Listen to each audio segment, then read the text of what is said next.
What's up, guys? So this is Bettor Off Dead, Friday, June 27th. Lost the streak yesterday, of course. The slump resumes, I guess, as I was on a 7-1 run yesterday, 0-2, with neither baseball team even scoring a run. So that's a great way to lose it, right? A's lose. I completely got the Detroit side of the handicap wrong, as whoever that guy was who was pitching, who hadn't pitched in 4 or 5 years or whatever, actually completely stifled the A's offense. So got that completely wrong. Springs held it together and held them in the game, but they wound up losing the game. And then the A's bullpen, of course, made it a lot worse, which that was something I did think about in the handicap. Probably would have been better to go first 5 innings, but it still would have lost. Atlanta also did not score at all against Griffin Canning, which, go figure. I can't figure that. Whatever. We move on to today, man. Don't want to dwell on it. Don't want to think about it. Today, there's a bunch of WNBA today, which I'll go over quickly here. I don't love the WNBA card, man. I haven't had a WNBA play for like a week now, but I don't really want to force anything. And yet again, I will clarify, I'm not actually betting any of these right now just because I need to conserve some of my money here. Well, although, of course, if I'm winning, I mean, it's an investment, right? I should be doing it if I know what I'm doing here, right? So it's a double-edged sword, but one of the main things you want to do when you're betting is you don't want to bet more than you can afford. That's like a main thing right now. So you know when you need to kind of, not take risks, and that's what I'm trying to do right now. WNBA, we have a pretty big WNBA card here. A couple of interesting lines. First game up, Minnesota, Atlanta. I mean, these are two of the better teams in the WNBA, man, of course, because Atlanta has Brittany Griner, who is a dude, so that kind of helps Atlanta. Minnesota, excellent team as well. Atlanta is a 1.5-point favorite, actually down to a 1-point favorite now, so it looks like some money has kind of moved that line towards Minnesota. Both of these teams are coming off ugly losses. Minnesota lost at Washington, so they're already on the East Coast, so it might make it a little bit easier for them to travel here and just go down to Atlanta. And they're kind of in a bounce-back spot after that ugly loss. But Atlanta is also off an ugly loss at Dallas, although they're returning home from it. But still, it was only a 1-game road trip, so not even really a road trip. So I don't think they're going to be in any sort of like distracted spot or anything like that. I mean, they got Minnesota coming in. They're one of the best teams in the league. It's a pretty big game for both teams. Now, the odds makers lining this as Atlanta being the favorite, they're telling you Minnesota is the better team, but not very significantly.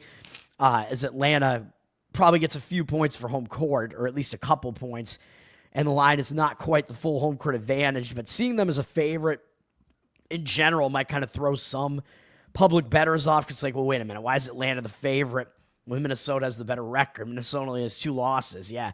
Atlanta, pretty good, though, and they've been quite good at home. They only have 1 loss at home, so they are definitely a good home team. Even though the line looks like it's moved a little bit against Atlanta, I don't know if I would agree with that. I would probably slightly lean to the Atlanta side just because I think it's going to be a game where both teams are going to show up. Atlanta's previous game was an uglier loss, in my opinion, than Minnesota's was, losing to Dallas like that. So I think Atlanta's probably the side to lean to there. Grant, what's up, man? Bengals, is that to win the title, 20-1? And Burrow MVP 7-1, league MVP or Super Bowl MVP. I haven't looked at the odds for that.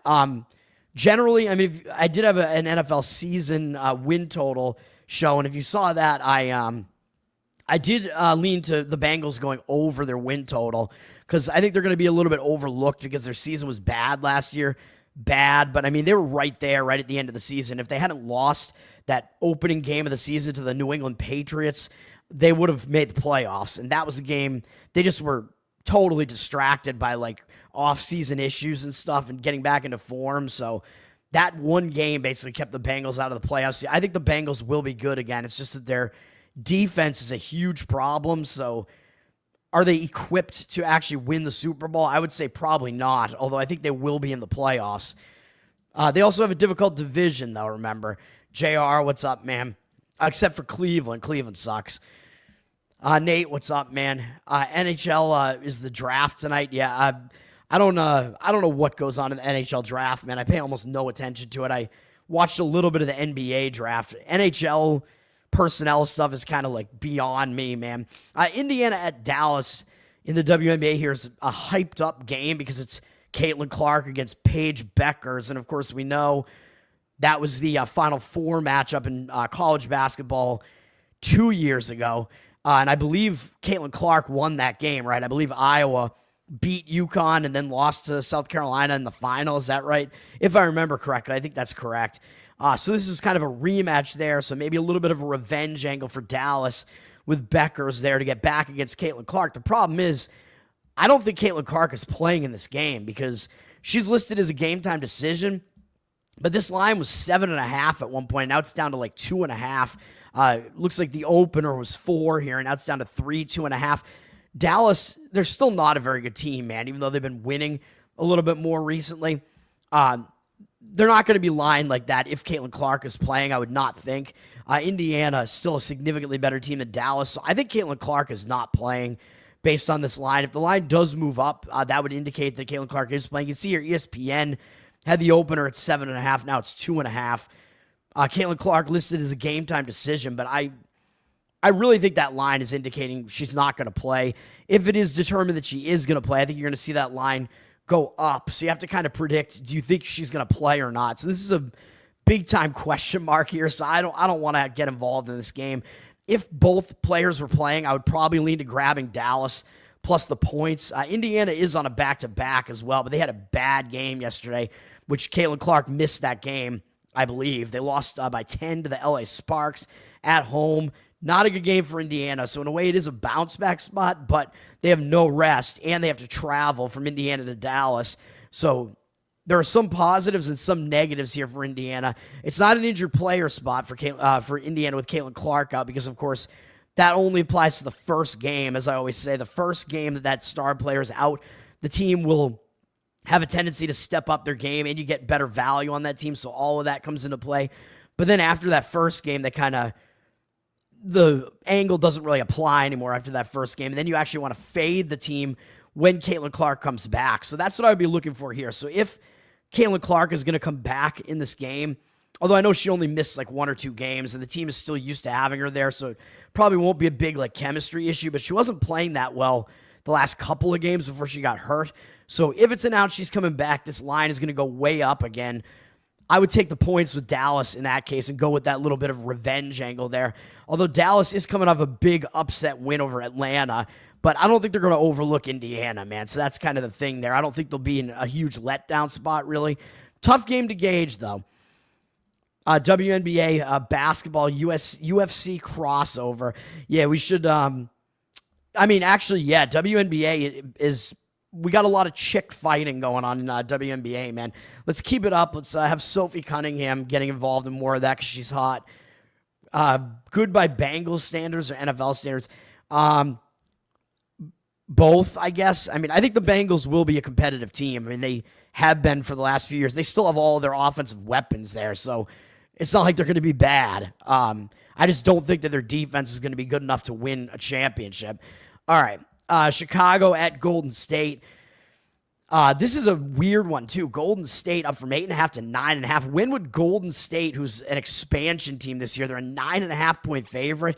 I mean, I understand Chicago's bad, and they've been really bad without Vandersloot, who is their best player, but they've actually started playing a little bit better.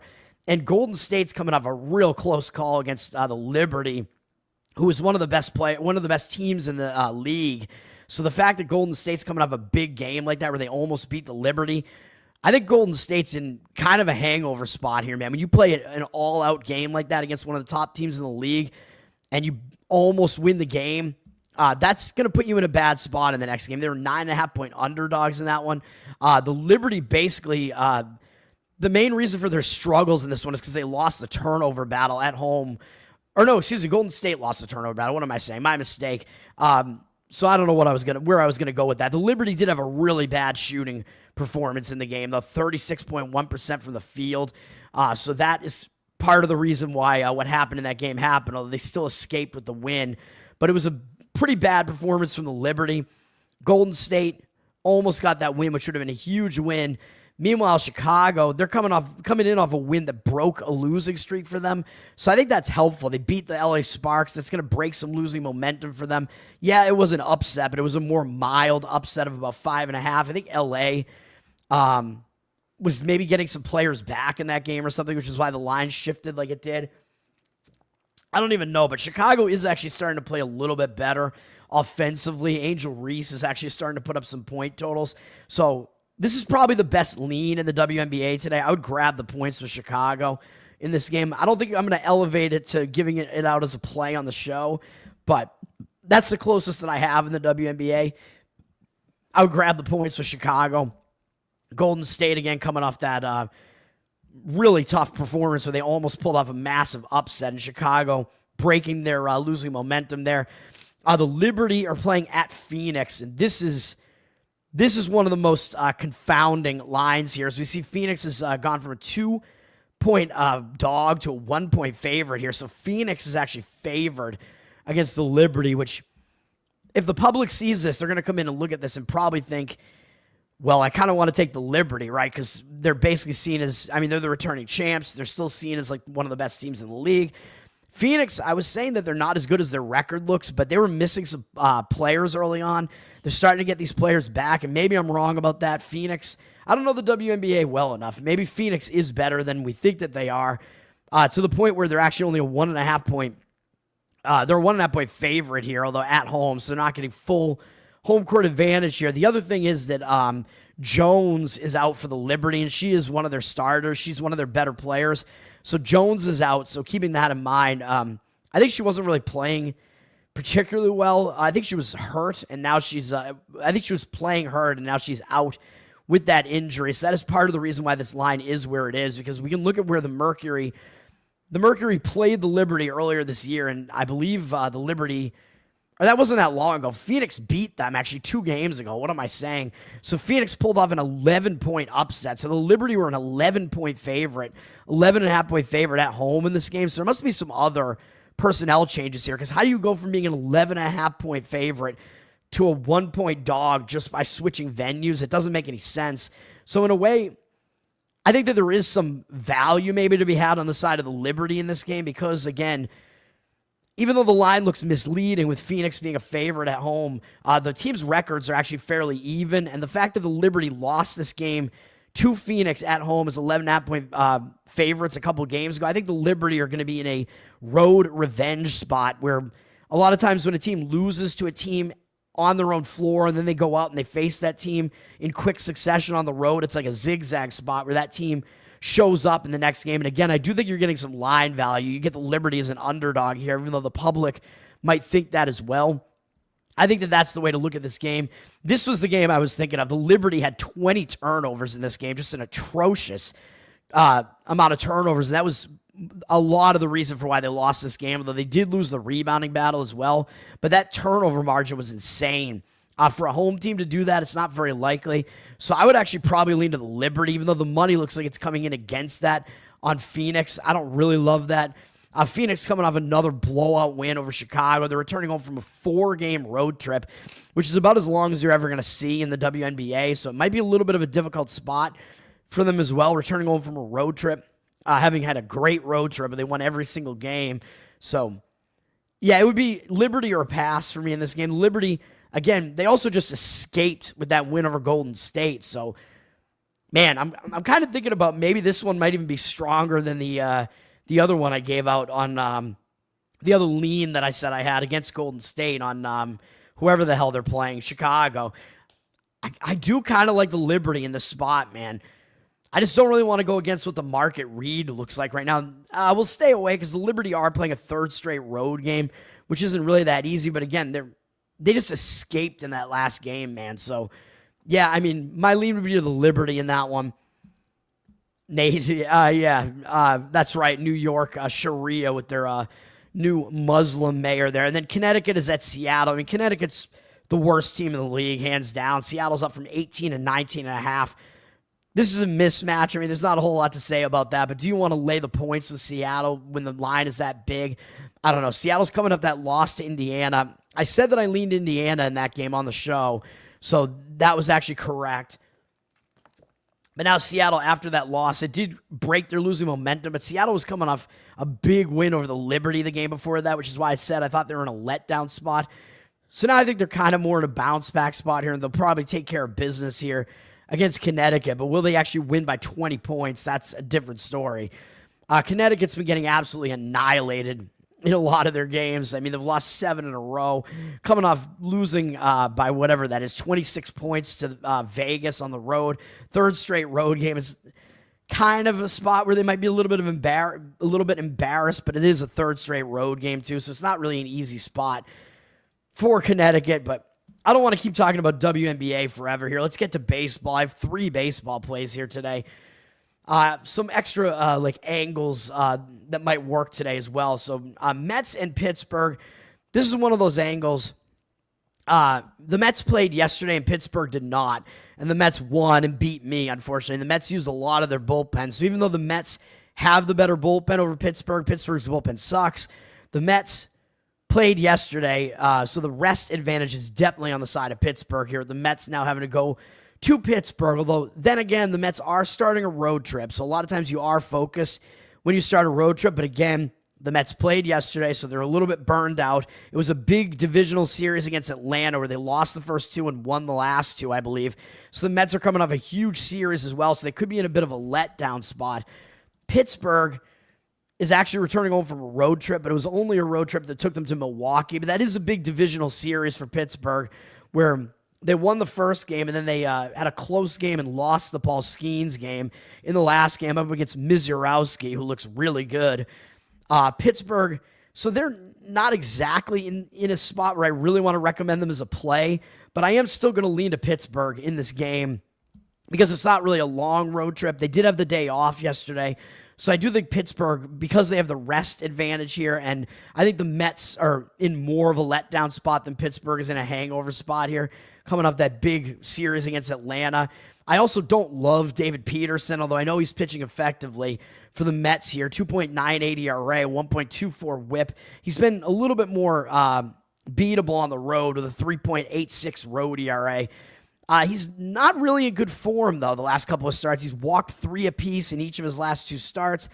Was against Atlanta and Philly on the road, though, which are not the easiest opponents to face. He was coming off a ridiculous complete game shutout against Washington, so I think maybe he fell into a little bit of a letdown spot, though. He didn't pitch that badly against Atlanta, going 7 innings, but 3 walks is still not good. And then 3 walks again, not even making it 5 innings against Philly, although we know Philly hits well. So he is stepping down in class to face a bad Pittsburgh offense, which is one of the things that gives me a little bit of hesitation is Pittsburgh's offense is obviously not good. So Peterson is stepping down in class, but still having a 7-6 strikeout walk ratio over the last 2 starts seems a little bit iffy to me. Up against Pittsburgh in his career, he has 62 at-bats against him. He's held him to a low 210 average, but a slightly high 725 OPS. Has an 18-12 strikeout walk ratio against him, which is too many walks. And he's given up 3 home runs to them. So we'll see what happens. I mean, I know McCutcheon is old now. Oneil Cruz has been I think he got benched a few games ago for not hustling. So, I mean, there are some issues with Pittsburgh's bats here as well. And overall, Peterson, I mean, he doesn't match up that badly against this bad offense. So that's one reason I don't quite want to fade the Mets here. Mitch Keller is pitching for Pittsburgh. He's having a decent season, 4.02 ERA, 1.22 whip. He's been a bit worse at home, though, which is where he is here, 4.58 ERA at home. So that's not great. This month, 17-5 strikeout walk ratio is pretty good, although last 2 starts, he walked 2 apiece. Pittsburgh, of course, has lost most of his games. I mean, they've only won a couple of his games, and recently it's been even worse. They've lost 5 games in a row, 5 of his starts in a row, and they've lost, I don't know, whatever that is, 10 of his last 11 starts, probably even worse than that. And he's 1-10 because he gets absolutely no run support. But over the last 2 starts, got a little bit more dicey there. The one game was at Wrigley Field, which they're a good offense, but an 8-4 strikeout walk ratio isn't that great in those last 2. Keller, he's okay, but he's not exactly in the greatest form right now. But he does actually do well against the Mets in 85 at-bats, 176 average allowed, 562 OPS, 20-8 strikeout walk ratio. So overall, he has actually held the Mets hitters down. So I do actually lean to Pittsburgh due to the situation. Mets are obviously going to be a public team, and I think they're laying too much of a price on the road, given the matchup, given the spot here. They're actually, the line is plummeted, though, down from -160 to -132. So to me, I think that is reverse live movement. That is legit movement going against the public. 85% of tickets, 89% of the cash on the Mets there. So they do have more of the cash percentage according to these percentages. But the fact this line has moved so significantly, I think that's a legitimate move. I agree with Pittsburgh. I would lean to taking Pittsburgh as the money line home underdog, but I don't quite want to touch it. A's at the Yankees. Yankees returning home from a road trip, although it was a one-series road trip to Cincinnati, and the Yankees had yesterday off. Both teams actually had yesterday off, so that's a little bit of a wash. Oh, no, excuse me, the A's did not. What am I saying? I had the A's as a play yesterday. My mistake. The A's played in the afternoon yesterday, so the A's are now traveling from Detroit to New York, and the A's did have to use some of their bullpen yesterday. Of course, we know the A's bullpen is atrocious. It's one of the worst in the league. So the fact that the Yankees are rested and have the better bullpen, it is looking like it's maybe not a great setup here for the A's. Mitch Spence is pitching for the A's. He's been okay. I mean, 3.84 ERA, 1.3 whip. He's been a lot better on the road, though. 2.1 ERA on the road. Getting him out of that horrible hitter's park in Sacramento. He's been better, although he's facing a really good Yankees lineup, and this is also a hitter-friendly park in New York. He didn't do well his last time out, only going 4 2/3, giving up 4 runs against Cleveland, who's not a good offense. Gave up 8 hits in that game. So Spence, not great in that one, although overall this month in 5 starts, he's been okay with a 2.49 ERA and 15-3 strikeout walk ratio. He just hasn't gone deep into many of those starts. He's gone 5 innings in 3 of them and fewer than 5 in the other couple. So he doesn't really get you deep into games, which does mean you're going to see the A's bullpen come into this one, which is probably not great. Up against the Yankees, they're 6 for 12 off them lifetime with a home run from Ben Rice. 500 average, although 5 of the outs are strikeouts, but 500 average, 1,372 OPS. So it's a small sample size, but most of the Yankees lineup has actually seen Spence like once at least, and they've hit him pretty well, so it doesn't look great for Spence here. He's up against Will Warren, who doesn't have great numbers this season. 4.66 ERA, 1.33 whip.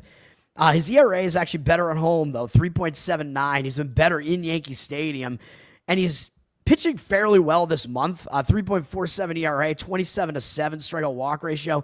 Yankees have won 3 of his last 4 starts. They've actually won whatever that is, 7 of his last 9 starts, I think is what that is.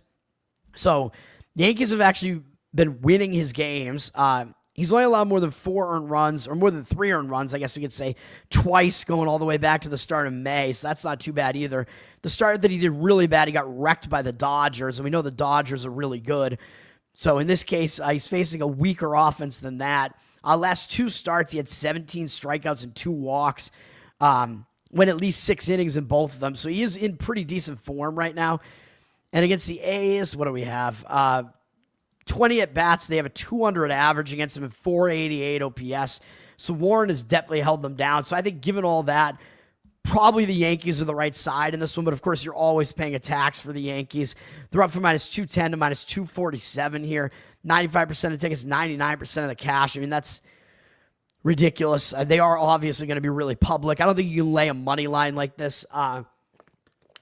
Probably, I would say, maybe a Yankees run line, although I know they're at home, so you might not get the final at bat in the 9th inning. But probably that's the way that I would look there is Yankee run line there just to win the game by margin.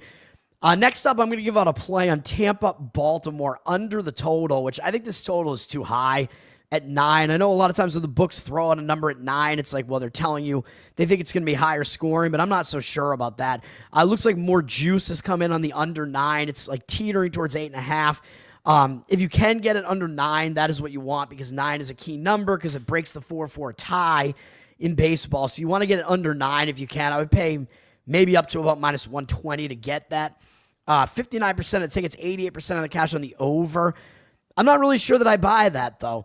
Tampa Bay did play yesterday, but they didn't really burn out a lot of their bullpen yesterday, and Baltimore was off. So we have a situation where Baltimore, even though their bullpen isn't that good, Tampa Bay's bullpen is good, And Baltimore's bullpen is at least rested coming into this. And, of course, I like the starting pitchers here, so I'm going to talk about that in a second. Baltimore, they're just staying at home as well. So, I mean, that is going to mean they're going to rest up a little bit. Could mean their offense gets a little bit cold with a day off, too, though. So I like playing on unders where teams do have days off. Tampa, like I said, didn't really tax their bullpen that much yesterday against Kansas City. Ryan Pepiot is going to be pitching for Tampa, and he's been pretty good recently. Overall in the season, he's been good. 3.04 ERA, 1.1 whip. I think he's getting too much crap, man. And he's been a little bit better on the road, too. All those home road splits aren't that significant, but 2.83 road ERA. Last few starts, I mean, look at his numbers in June, man. He has a 2.55 ERA and a 35-8 strikeout walk ratio. And Tampa's won 3 of his 4 starts in the month of June. And he has not allowed more than 3 earned runs in any of them. And that was a game at the Red Sox at Fenway, which is not an easy park to pitch in. He's had 7 or more strikeouts in all 4 starts, double-digit strikeouts. Last time out against this Baltimore team, oh yeah, which, yes, that does worry me a little bit, the fact that Pepiot did just see Baltimore. So that means Baltimore is recently familiar with him, so it means he may not do that well again because he absolutely wrecked them. He went 8 innings with 11 strikeouts in that game, but he didn't overexert himself. He basically reached his typical pitch count in that game. Yeah, maybe he won't do as well in this game, but we don't need him to do that well. We need him to pitch well, but we don't necessarily need him to be completely lights out like that. And Baltimore, I mean, their offense isn't really that great, but also just historically, they do not do well against Pepiot, which does include that start. I understand that, and I know the offense has a little bit of an edge when they've seen that pitcher recently, but they'd seen Pepiot before, and overall, 58 at-bats against Pepiot, 22 strikeouts to 4 walks, 207 average, 637 OPS. Seems a little bit high just because he has allowed 3 home runs to them, but other than that, Pepiot, he's done well against this Baltimore lineup, and he's going to be opposed by Tomoyuki Sugano, who is a rookie. He's a rookie in the majors, but he's been pitching professionally for well over a decade here because he was pitching in Japan for a long, long time. So he is an experienced pitcher. 3.55 ERA, 1.21 whip. Yeah, he started to do a little bit worse this month. I get that. Baltimore won 3 of his last 4 starts. His last 3 starts, he didn't even make it 5 innings. Yeah, so that is a little bit worrisome. Yes, sure. He held his opponents to 3 earned runs in each of them, which isn't that bad. Yes, he did have too many walks. 6 walks compared to 10 strikeouts. But he's not really a strikeout pitcher. So that's the thing that the analytics guys don't like Sugano because he doesn't strike guys out. But I've liked him like all year, especially when he's been facing offenses that have never seen him before. Hint, hint. Now, if we look at these bad starts that he had the last few outings, one was at the Yankees, at the Bronx. I mean, I think you can give him a pass for that one, man. So that, obviously, there are reasons for that. I mean, the Yankees, good hitting team at a hitting stadium. The one against Anaheim, I actually think you can give him a pass as well because Anaheim had already seen him. So he's done a lot better when it's been a lineup that is facing him for the first time.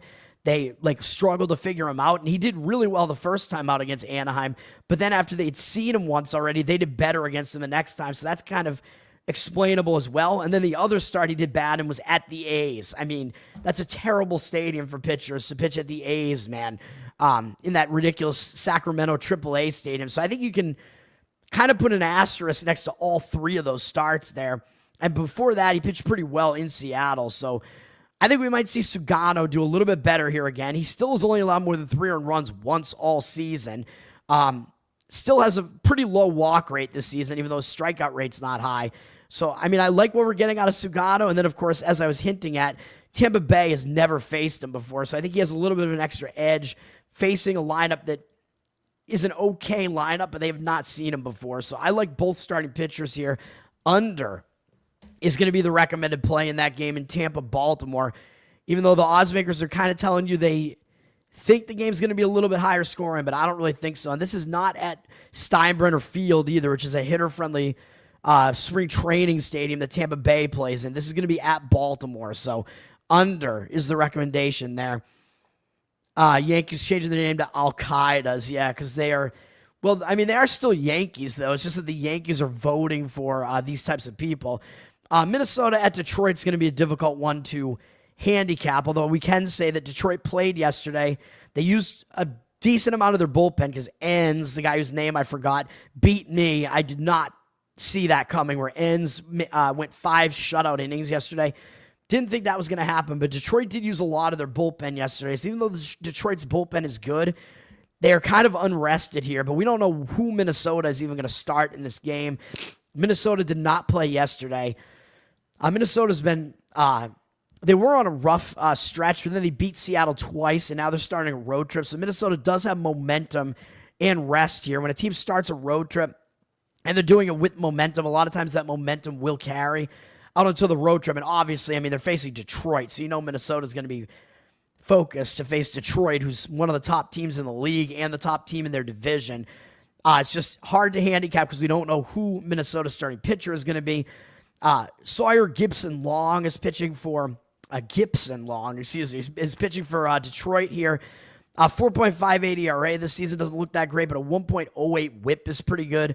He has a 13-2 strikeout walk ratio. He's only made 4 starts, and it seems like they're kind of letting him go a little bit longer into some of these starts. Now, he went 6 1/3 last time out, but he gave up 3 home runs, so the long ball was a problem. But that was at Tampa Bay, that Steinbrenner Field there, which is a fairly home run conducive park, and he still only allowed 4 earned runs in that outing and didn't walk anybody. So Gibson-Long is pitching pretty well. He's a guy, he's been dealing with injuries, man, throughout his career, which is why his career has never really taken off. Although 2 years ago when he pitched for Detroit, had good numbers.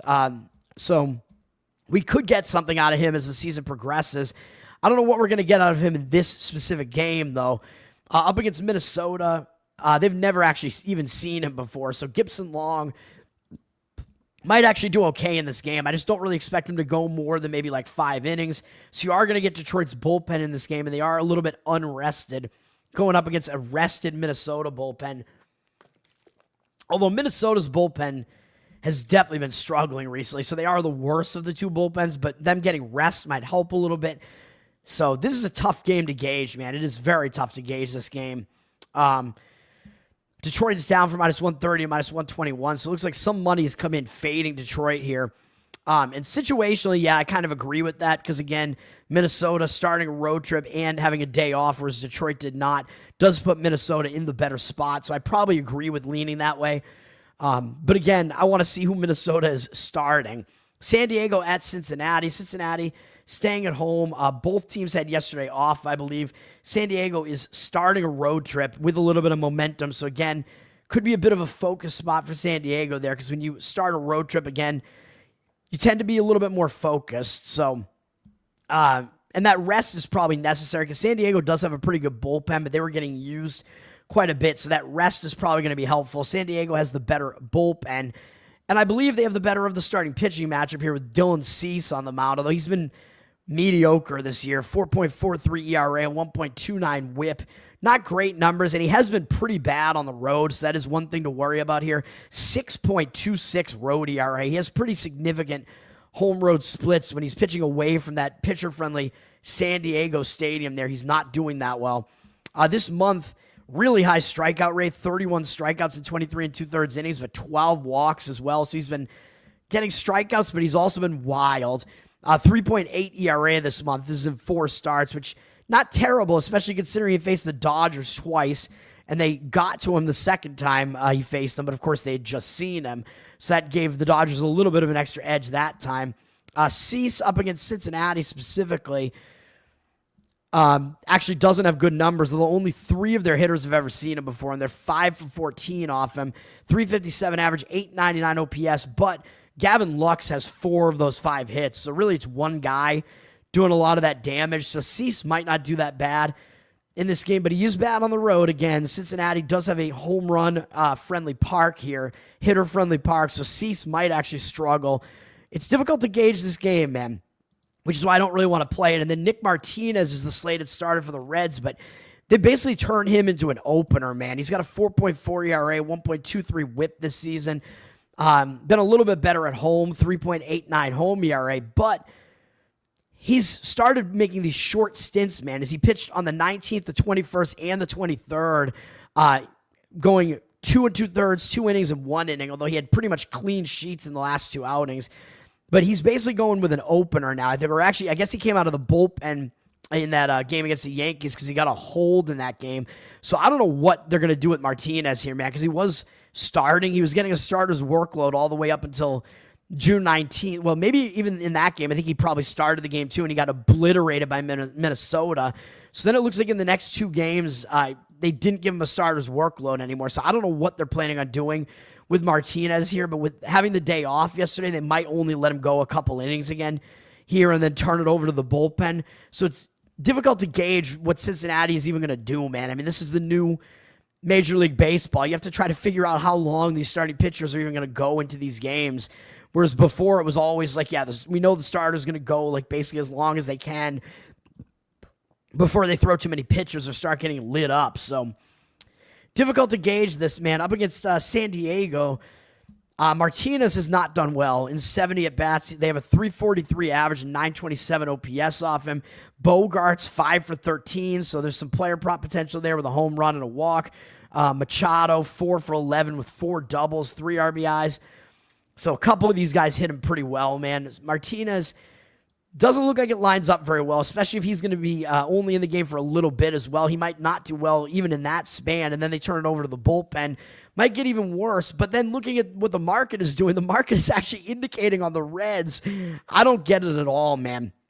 Maybe it's just because Cease could do bad in this game as well. 60% of the tickets are on San Diego, but 85% of the cash on Cincinnati here. I mean, that's crazy. It looks like a big pros versus Joes split here where the public likes San Diego and the professional money likes Cincinnati. I would not go that far with it. I don't love it. San Diego is favored on the road, though, which maybe the professionals are just saying, well, we don't think they should be favored on the road. I could see this game going over, though. Although, again, the market doesn't agree with that either. The total's sitting at 9, juice to the over, which is a pretty high total. 63% of tickets on the over, 83% of cash on the under. But none of that really makes sense to me, because if you're expecting San Diego to not do well, then wouldn't that mean you're expecting Cease to pitch pretty poorly here? Because I don't really see a situation where Cincinnati gets a great pitching performance here. I mean, their bullpen is really not that good. Yeah, it looks like both starting pitchers might have some reasons why they might struggle in this game. So, yeah, I mean, that's the way that I look at the game, and it's completely different than what the market is saying. So, do with that information what you will. St. Louis is at Cleveland. St. Louis is coming off a big series against the Cubs, man. They played yesterday. So, not a great spot for St. Louis. They only used 3 relief pitchers yesterday, so not that bad. But coming off a huge series against the Cubs, could be a little bit of a difficult spot. Difficult spot, even though they're going on the road here, which a lot of times when you start a road trip, you are focused to start the road trip. But when you're coming off a big divisional series against the Cubs and now you're playing Cleveland, I don't know that you're going to be that focused, man. And Cleveland did also play yesterday, though. They lost at home to Toronto. So Cleveland is staying at home here, so they at least have a travel edge. They didn't use much of their bullpen either. Bybee got them pretty deep into the game, and then the bullpen kind of just, just continued to lose the games. Gaussman just really dominated yesterday for Toronto. So Cleveland just kind of, I think at that point, just brought in some of their lesser relievers just to finish the game off. So Cleveland's bullpen is actually in decent shape coming into this game. But there are some reasons to dislike both of these pitchers here as well. Sonny Gray, I mean, generally I do like him. 3.72 ERA, 1.19 whip for St. Louis here. But he's been way worse on the road with a 5.88 road ERA. So he definitely struggles on the road. So that is a concern. This month he's been fine, 14-3 strikeout walk ratio. He did have one bad start, which was on the road, where he gave up 6 runs to Milwaukee. Again, doesn't pitch that well on the road, even though his strikeout walk ratio is still good. 4.02 ERA this month because that start skewed it. I mean, he actually pitched well against the Dodgers at home, but on the road, he's just bad, man. St. Louis still has won a lot of his games, though. They've won 7 of his last 8 starts. So he is still effective, and, they're winning games behind him. Up against Cleveland, Gray in 122 at-bats against them, 246 average, slightly high 722 OPS, though, because he has 15 walks against them to 28 strikeouts and 3 home runs. 15 walks is pretty high, man. That's a lot of walks.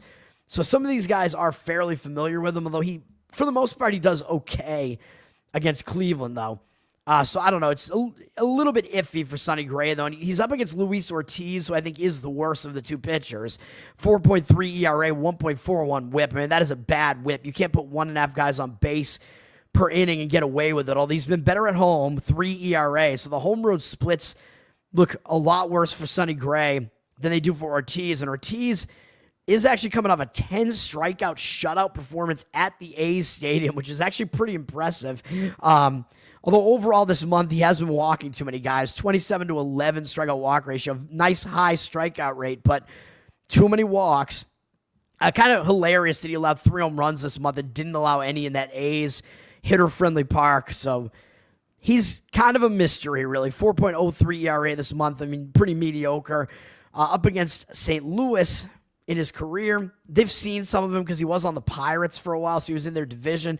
34 at-bats. They have a 294 average, 899 OPS, and a 9-8 strikeout walk ratio against him. So his numbers are not good against St. Louis. Brendan Donovan is 5 for 6 with 2 doubles and 3 RBIs against him.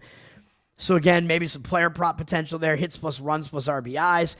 So overall with this game, man, it's a tough game to gauge. Generally, I like Sonny Gray more than I like Ortiz, and the money looks like it is kind of coming in on St. Louis with 59% of tickets, 79% of the cash coming in on them.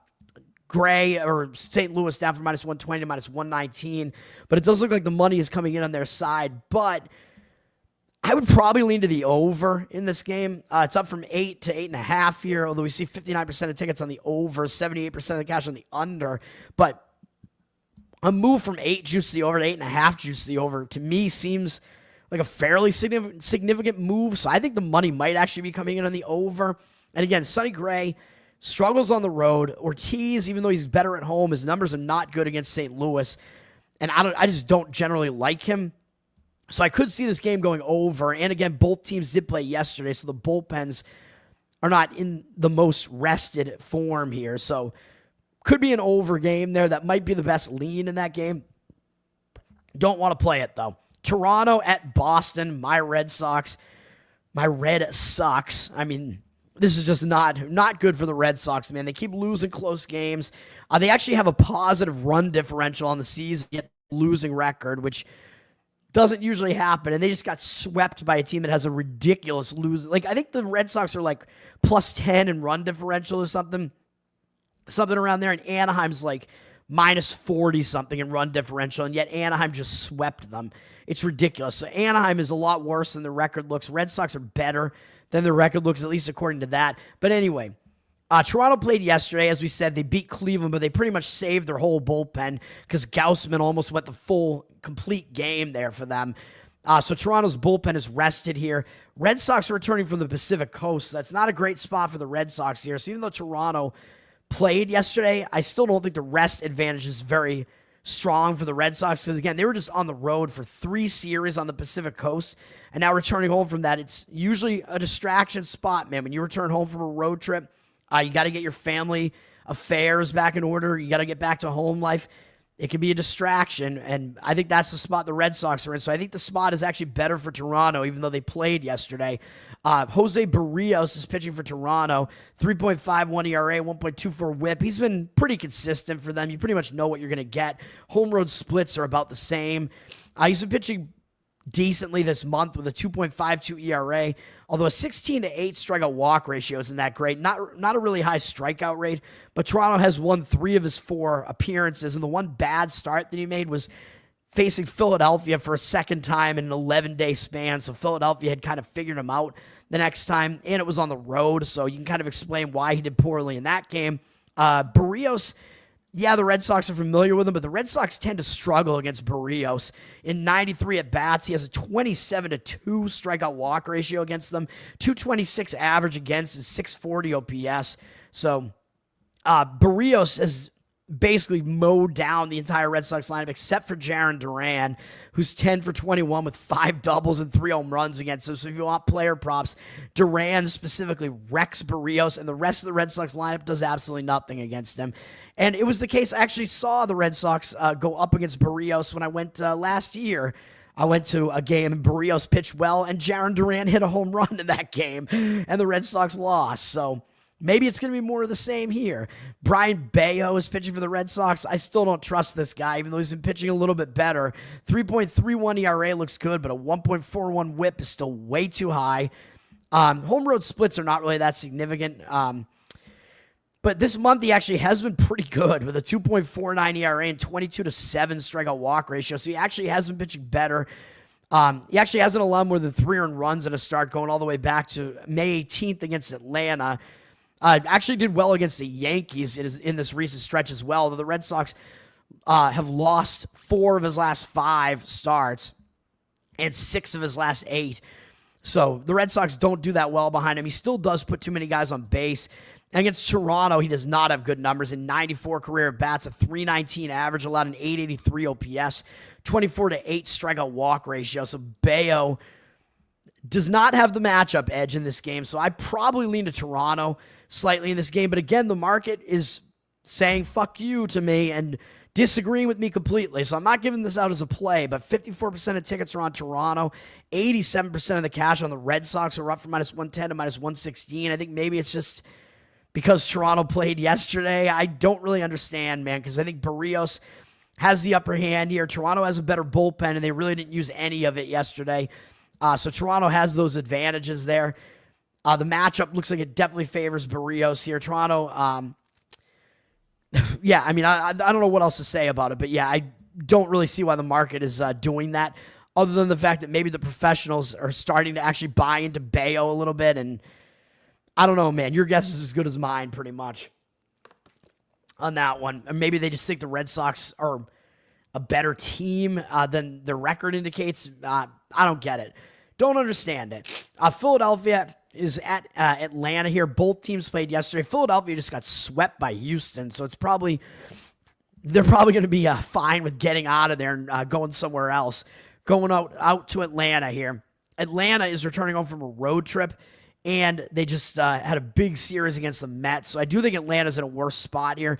Long road trip, or not a long road trip, but they did go to Miami and the Mets for 7 games here. So they stayed on the East Coast, but still, I think Atlanta's in a bit more of a bad spot here because, again, you get back to family life a little bit. Sure, you're going to be focused against Philadelphia. You're not going to be totally distracted with Philadelphia coming into your place, but I still think the return home spot does add that little bit of a disadvantage there.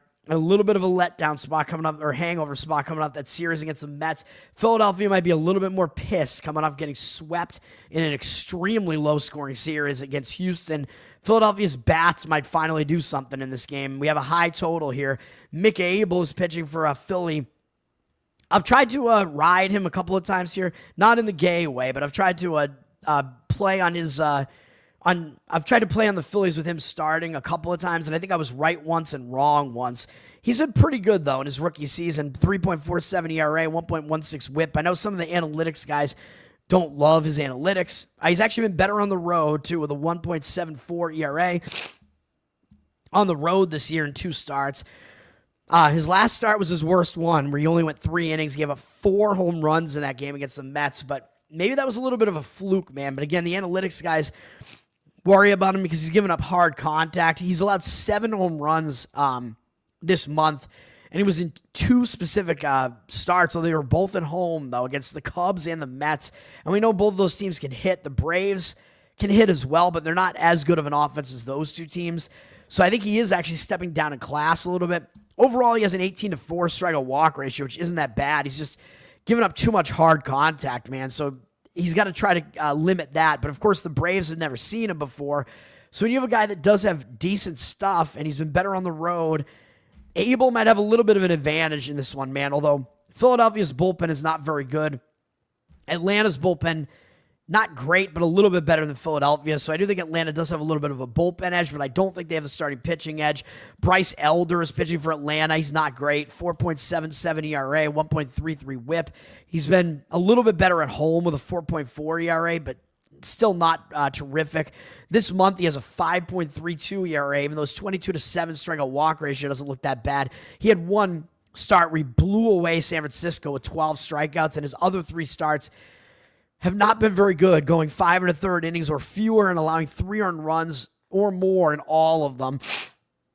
and walking at least one in all three and at least 3 in 2 of the 3. So he's not really pitching that well right now, especially when you consider that the last 2 starts were against Colorado at home and Miami, and he gave up 9 earned runs in whatever that is, 8 2/3 innings and 17 hits, 2 home runs and 4 walks compared to 6 strikeouts in those 2 starts combined.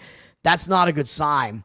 Even though he is a ground ball pitcher, so that's actually a good sign. Ground ball pitchers that have like metrics that don't look that good usually pitch a little bit better, but still, when you got hammered by a bad Rockies offense at your home stadium, not at Coors Field, and then you got hammered again by a bad Miami offense, he's not in good form right now.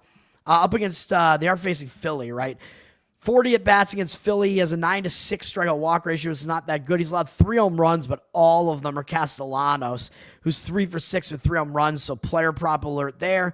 He's allowed a 250 average, which isn't that bad, but an 823 OPS to Philly, which is not great. So I probably lean to Philadelphia in that game. I don't quite want to do it. Give it out as a play, and the money is all over Atlanta. So again, the market disagrees with me. I'm disagreeing with the market all over the place here. Trying to be really selective with the plays that I actually give out here, though. Atlanta up from -140 to -169. Some huge money moving on Atlanta there. So I guess it looks like the professional bettors don't think much of Mlb, man. Maybe I think a little bit more of them than they do. 51% of tickets, 93% of the cash coming in on Atlanta. So the money is coming in on Atlanta and towards the over here. 55% of tickets on the under, 64% of the cash on the over. I kind of agree with the over because we just saw Philadelphia and Atlanta play multiple low-scoring games. I think we could see potentially both pitchers could struggle a little bit here. I don't like either bullpen that much, and both teams did play yesterday. So I do agree with the over in that game, but I do not agree with the money that's coming in on the Atlanta side. JC, what's up, man? All right. We got San Francisco at the White Sox. I actually like the White Sox in this game, man. San Francisco just played a ridiculous game yesterday. Now they're having to travel with no time off from the Pacific Coast to Chicago, while Chicago is staying in Chicago and had the day off yesterday. So the rest advantage is very much on the side of the White Sox. Granted, yes, San Francisco is starting a road trip, so a lot of times you are focused to start a road trip, and San Francisco did lose embarrassingly 12-5 yesterday to the Marlins. But one thing that does mean is that San Francisco had to use a lot of their bullpen. They've used a lot of their bullpen a couple of games in a row, man. So even though San Francisco has a good bullpen, their bullpen has been really kind of struggling recently. They've been using their bullpen too much, and they've been giving up some runs, including to a bad Miami offense. So I don't love San Francisco in this one at all, man. Again, with the travel disadvantage, the rest disadvantage, I don't know how focused you're going to be, really, to start a road trip against a bad White Sox team. Landon Raup is pitching for San Francisco today. 3.67 ERA is good, but a 1.42 whip is not good. He has some really good breaking stuff, but it's been not great. He's been walking a lot of guys. His ERA on the road is horrific. 5.14 road ERA, so he's been a lot worse on the road. This month, 4.05 ERA is okay, but a 14-12 strikeout walk ratio is certainly not okay. That is a really bad ratio. Granted, yeah, his one really bad start this month was against the Dodgers on the road, so maybe you give him a pass for that, but he is still walking way too many guys this month. Not a good sign. Up against the White Sox, they've never seen him before for the most part, though. 2 batters have seen him before. They're 0 for 2 with a walk and 2 strikeouts, but I don't know, man. So you have Raup. He's in bad form, but he's facing a bad offense here that hasn't seen him before. So it's like, which one of those is going to win out? That's why I don't want to actually bet on this or give it out as a play, because it's hard to tell. And he is up against Aaron Savale, who isn't really pitching that well either. He has a 5.03 ERA, 1.47 whip on the season between pitching with Milwaukee and the White Sox. With the White Sox have lost both of his starts. He only has a 6-5 strikeout walk ratio with them. He allowed 7 earned runs in 12 innings and 15 hits allowed, so not great, at Texas and at Toronto. So Toronto's an okay lineup. Texas's lineup, not very good. So not a good sign that Savali struggled against those two teams. Especially Texas was a team that didn't even bring him up to their major league team this year, and then they just got rid of him. So I thought he would have been pumped to face them, but they still didn't win that game. So I don't love Savali in this one either. Although the White Sox, they do have the rest edge here, but the White Sox do have a bad bullpen. So it's like you have an unrested Giants bullpen against a bad White Sox bullpen. So that kind of negates itself. And then Savali against San Francisco, he does actually have good numbers against them, though.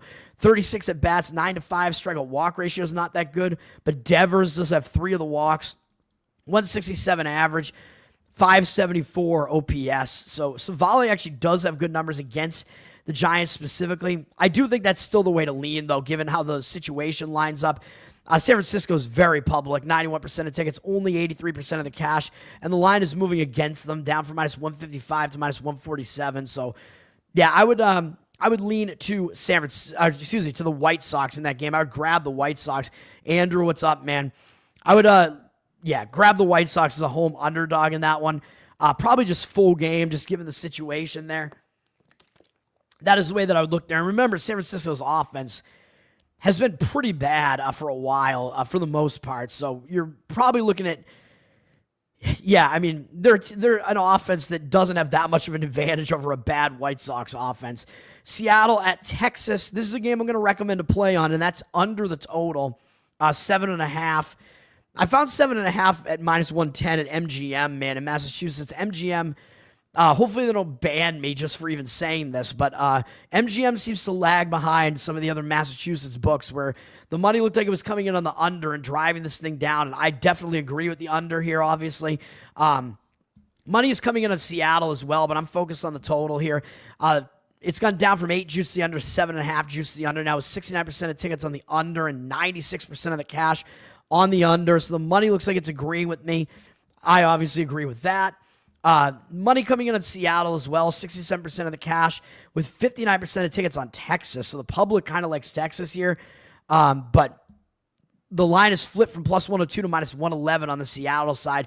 I'm not quite sure that I agree with that because I do think Eovaldi is a little bit better than Gilbert here in this spot, but we'll talk about it right now, though. So both teams do have pretty good bullpens.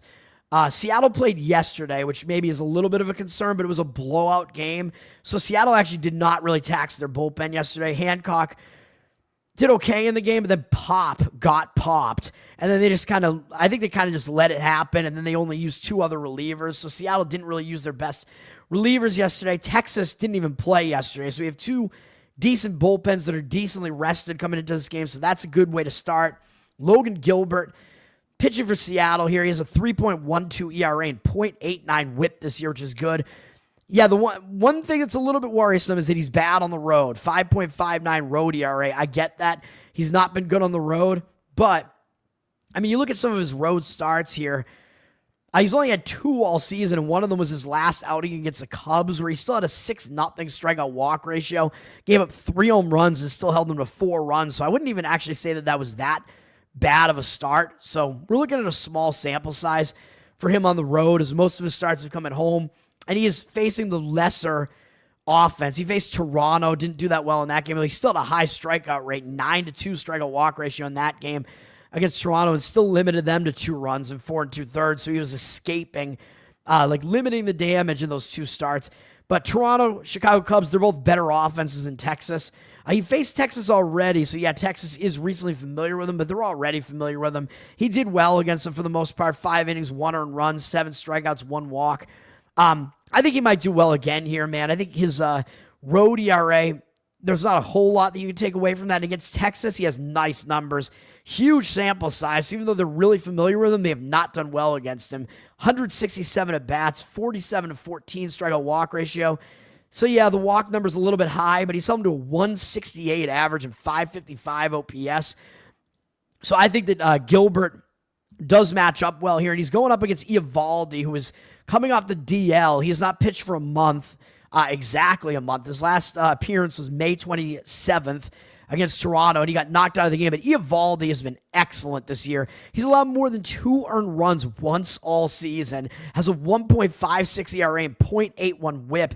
Now, the problem is, the one thing you have to worry about is he going to struggle coming back from the DL? But I think you get a little bit more value when a veteran pitcher like this is coming off the DL, because you kind of worry about, one thing to really worry about is how many innings is he going to go. But because he's a veteran like this, I think that's not as much of a concern. I think they might just unleash him. I mean, you do have to go look and see what his rehab starts looked like. And by the way, before his start where he got hurt, he had a 105 pitch performance where he did really well against the Yankees on the road. So that might have kind of taken something out of him and maybe kind of led to the injury situation. I don't really know. But I think he's going to be a lot better prepared here for this game against Seattle. He did pitch against Seattle earlier this year. Actually did mediocre. 5 innings, 3 strikeouts, no walks, a lot of home run at Seattle. Pitcher-friendly park, allowed 2 earned runs. It was still a decent start, though. But overall, yeah, I like Wnba here. His home road splits are pretty insignificant. And his career up against Seattle, of course, he's had a long career, so we got a lot of at-bats here. 111 at-bats. He has done pretty well against him. A 33-5 strikeout walk ratio is really good. 216 average allowed and 608 OPS allowed. A couple of guys have hit him well. Just Polanco, 5 for 11. Raleigh's done okay, 4 for 14 with the home run. And Julio Rodriguez, 5 for 16 with the home run. But still, I mean, he's able to get through this lineup, strike guys out. I think Wnba will be fine returning from the DL. I mean, I didn't look to see what his rehab starts looked like, but with him, I don't even know if we really need to. I mean, the money looks like it's agreeing with me, although the money does look like it's coming in on Seattle, which is kind of indicating that maybe the professionals think Wnba might struggle a little bit here. But even if he's out of the game a little bit early, we're getting a rested, pretty good Texas bullpen in this game as well. So I think that helps the under as well. So we're going to go under the total in that game. I like how the starting pitching matchup lines up. Houston is hosting the Chicago Cubs. Both teams played yesterday. Houston's staying at home, kind of riding the high off of the sweep of Philadelphia, but Chicago is also a really good team, so I don't know if Houston's really going to be in like a letdown spot here with the Cubs coming into their place. Cubs coming off beating St. Louis. They just had a pretty big divisional series there and now going to Houston. So both teams are kind of coming off big series, big games, and both teams kind of putting a similar starter out there right now, man, which is kind of interesting. The Cubs used a lot of their bullpen yesterday, so I think Houston has a bullpen edge here. Houston does have the better bullpen, and they used a little bit of it yesterday, but Chicago used more of their bullpen yesterday, and it is the lesser of the two bullpens, so I think Houston does get the bullpen edge, and I think they may have the starting pitching edge, too, as Cade Horton is pitching for the Cubs, not Scott Horton. Although maybe Cade Horton will write about, I don't know, maybe he'll write about foreign policy at some point. Who knows? 3.73 ERA, 1.29 whip. That whip is a little bit higher than you'd like to see. He's been a little bit worse on the road, 4.12 ERA on the road. This month, 3.48 ERA, 15-6 strikeout walk ratio. Not that bad. He's actually only allowed more than 3 earned runs once all season. It was at Detroit, which is a pretty difficult task to pitch there. Although last outing, he didn't last 5 innings, and he allowed 3 earned runs against Seattle, 6 runs, but the defense definitely hurt him a little bit behind him in that game. Horton overall has been fairly good, though. And this is going to be Horton. Here's a Houston, I guess, in this game.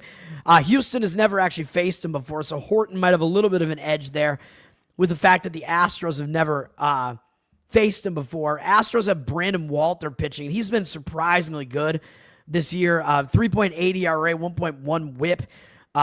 He's been better at home significantly, 1.35 home ERA, so that's a good sign too.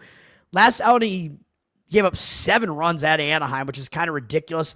Prior to that, he'd allowed 0, 2, and 1 earned run in the previous starts, but he still had 6 strikeouts and 1 walk in that game against Anaheim, so it wasn't maybe quite as bad as it looked. He has a 25-2 strikeout walk ratio over the course of the season, but he's allowed 4 home runs, which is too many home runs so far. So he's got to get that under control. And Houston has lost 3 of his 4 starts, but he's been fairly good, man. I mean, most of his numbers look pretty good. Although against the Cubs, they're 2 for 4 off him, although Happ has both of the hits, 2 for 2. So not a whole lot to see there. 500 average, 1,000 OPS, but a very small sample size. So most of the Cubs lineup has not seen Walter before, so man, for this game, I would probably say first 5 inning under, just because you're looking at 2 starting pitchers that are just unfamiliar to the opposing hitters here. Money's coming in on Houston, and I don't disagree with that either. I think Walter is the preferred starter over Horton. Plus, I think Houston has the better bullpen, and the bullpen that's in better shape right now. Cubs do have the better offense, But public likes offense, so I consider offense to be a little bit less important than the pitching. My apologies for that. Houston up from -103 to -110. 66% of the cash on Houston. 66% of tickets on the Cubs. 6-6-6-6. That's not good. But the public is on the Cubs. The actual money looks like it's on Houston. Oh, thank you. Now it's 65. All right, now we're better. Total are all the way down from 9 juice to the under, 8.5 juice to the under. 60% of tickets on the over, but 79% of the cash on the under. Of course, the public's going to look towards an over in a Cubs game. But I think the under is probably the way to look in this game. And I would go first 5 innings because I don't really want to deal with the Cubs bullpen in this one. So probably under 4 or so in the first 5, or 4.5, maybe even in the first 5. Probably the way to look there. Colorado is starting a road trip coming off a series against the Dodgers where they got swept at home because, of course, they did. Colorado starting a road trip could be, a focus spot, but coming off a series against the Dodgers, could be a little bit of a hangover spot as well. They're having to go to Milwaukee, and we don't even know who Colorado's starting pitcher is going to be, so this is probably going to be a mess for Colorado here. We have no idea what they're going to do. Milwaukee, they had yesterday off, and they're staying at home against Pittsburgh. They're coming off what was a pretty hyped game, man, with Misiorowski against Skeens. So I think Milwaukee could be in a little bit of kind of a letdown spot as well against that big game where they face Skeens. So I don't know, but Quintana is going to be pitching for Milwaukee.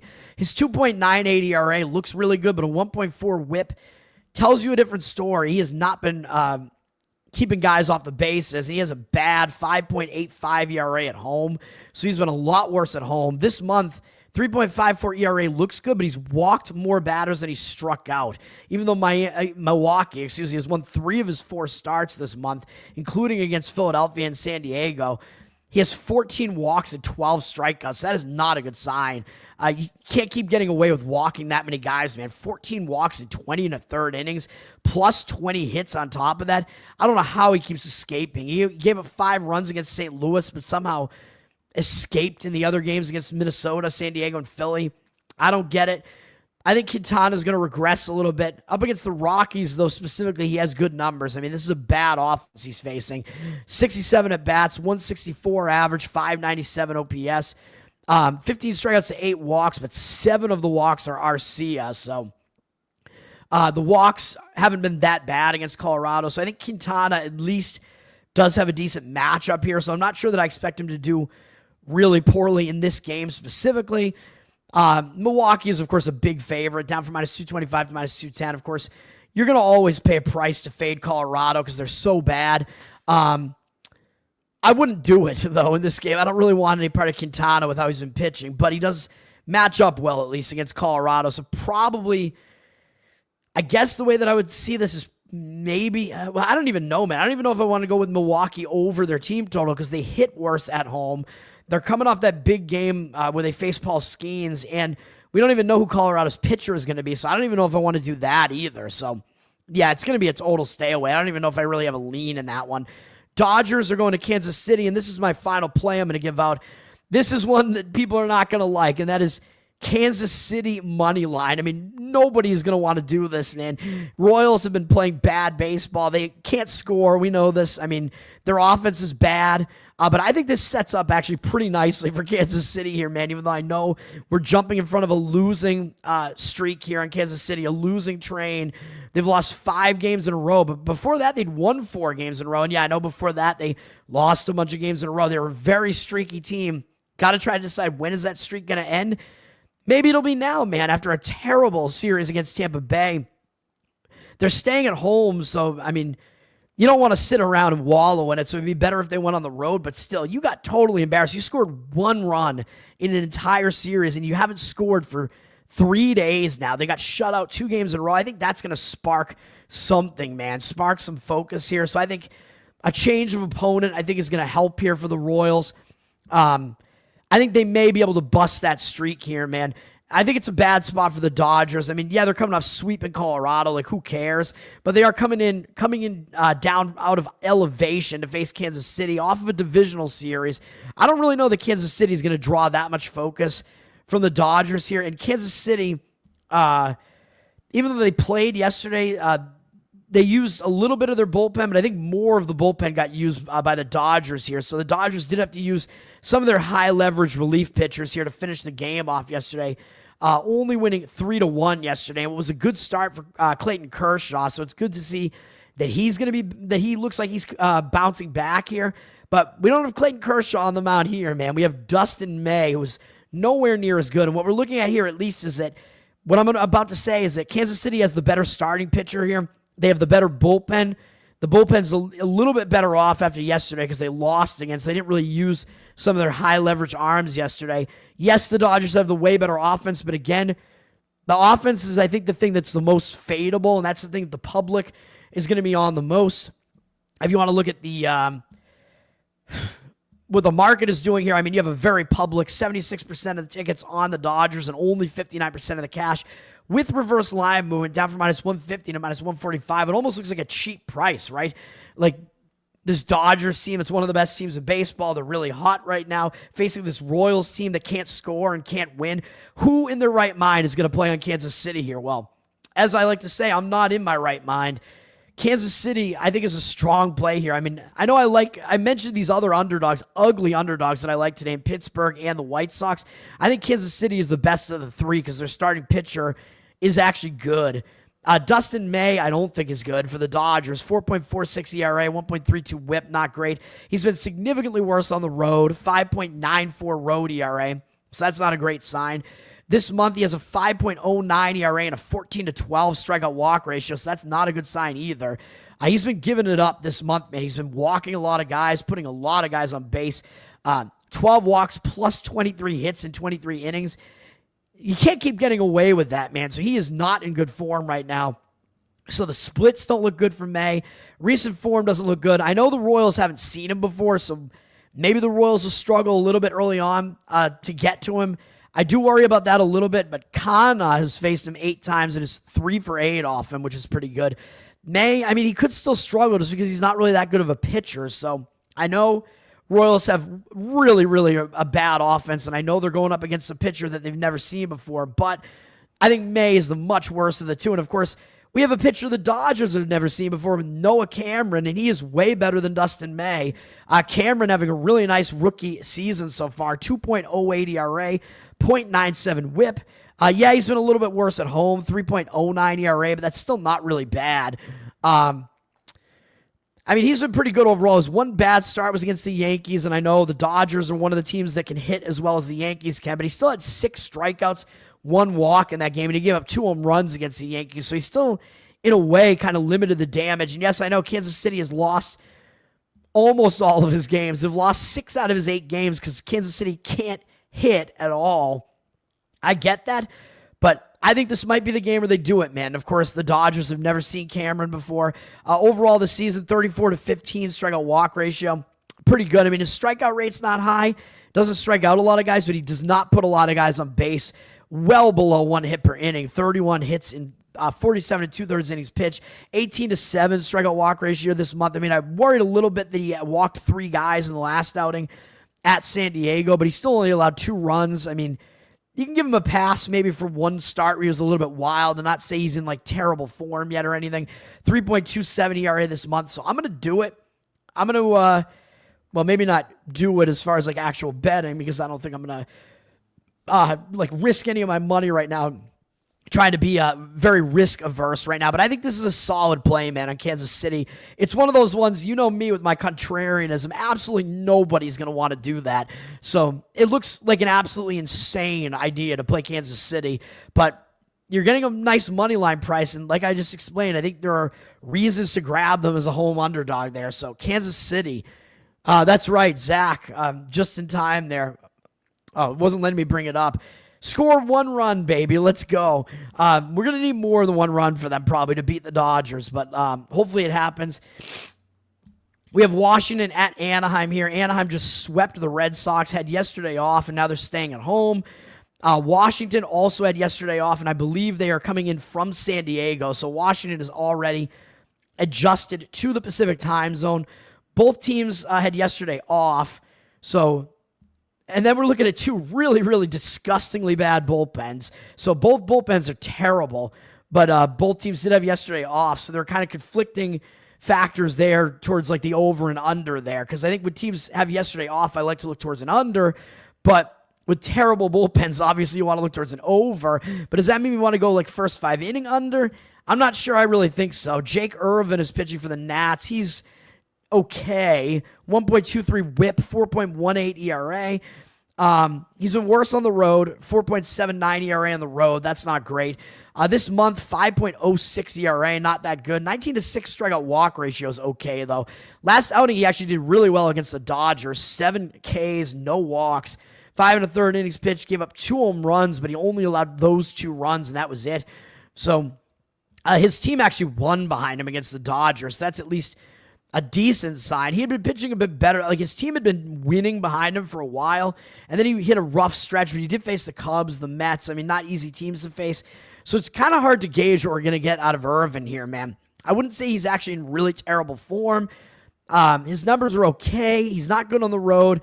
Anaheim has not seen a whole lot of him. Only Darno and Wade Jr. have ever seen him before. They're 4 for 14 off him lifetime, 286 average, 661 OPS with a couple of walks, 4 strikeouts in there. So there's not a whole lot to gather from that either, other than the fact that Anaheim's offense is not that familiar with Irvin.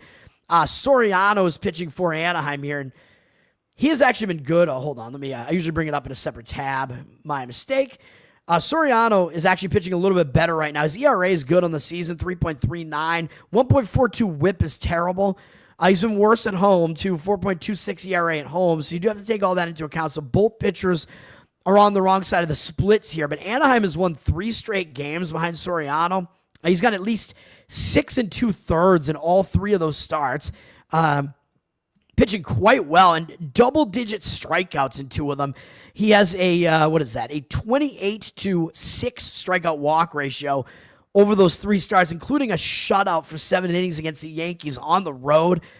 That is crazy. So Soriano, he's actually in really good form right now. It only allowed 2 runs over that span of 20 2/3 innings pitched.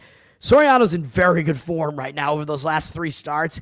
Up against Washington, he has good numbers as well. Small sample size of 17, but 0 extra base hits, 17 at-bats, 0 extra base hits, 4-1 strikeout walk ratio, 235 batting average allowed, and 513 OPS.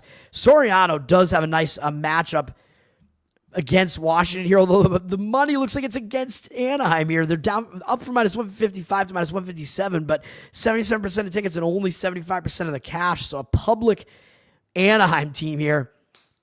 That's crazy, man. I mean, what do we want to do with this game? Because I think Soriano, he's in the better form right now. Man, I mean, I don't like the splits for either starting pitcher. The money looks like it's coming in on the over a little bit, too, with more juice on the 8.5 to the over. 80% tickets, 97% of cash on the over. I mean, the bullpens could let this thing unravel, that's for sure. But the starting pitchers, I think, both maybe have an okay matchup here. So maybe a first 5 inning under actually might be the right lean here. And I kind of lean to Anaheim. I just think Soriano's been pitching better recently. I still think Anaheim is probably the better team over Washington, just because Washington is that bad. And Washington's bullpen might be even worse than Anaheim's right now. So that's probably the way that I look at it. Maybe like a money line first 5 innings on Anaheim. I don't even know, man. Or maybe even full game on Anaheim. Or maybe find a different way to do it. Actually, maybe Anaheim over their run total might make sense. But then you're kind of banking on, that goes against what I was just saying with maybe Irvin will do well. So I don't know, man. It's a confusing game. It's why I'm not giving out a play on it. And then finally, Arizona against Miami. Arizona's returning home from a long road trip, but they went to Toronto and then into elevation to Colorado and then back to Chicago, and now they're coming back to Arizona.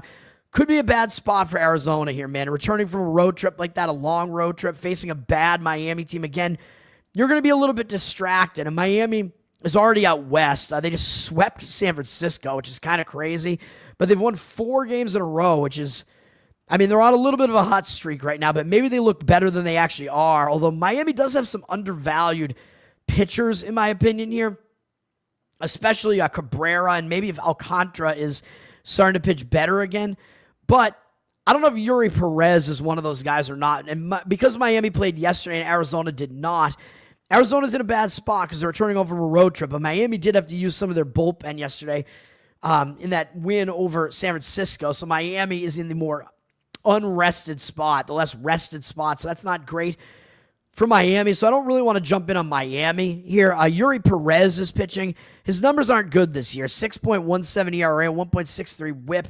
He's only 22 years old, and he pitched long ago. He pitched in the league when he was like 19 or 20 years old, and he was actually quite good in 2023, but then I think he had an injury. He's trying to come back from that injury. It hasn't really worked out yet, although he does. I mean, he had 6 strikeouts in his last outing against the Braves, which might be a decent sign that he's bouncing back a little bit, but he has yet to go 5 innings in any of his starts. Has an 11-7 strikeout walk ratio, which is not that great. So they haven't really totally unleashed him yet, but he's been inefficient with his pitches too. But the fact that he had 6 strikeouts in his last outing might at least show that maybe he's going in the right direction here. Even though he had 0 strikeouts in the game before that, which is kind of a concern because he is a strikeout guy, and that was against a bad Washington lineup. And that start, that was the 6 strikeout start, was actually at home, so he's actually been a little bit worse on the road too, although not that significantly. Arizona really has not seen much of him, though. Only 2 of their hitters have ever seen him before, and they're 0 for 4 off him with a strikeout lifetime. So you do have Perez, who is a young guy with decent stuff still. We'll see if his stuff is returning here, though. He's facing a really powerful Arizona offense, though.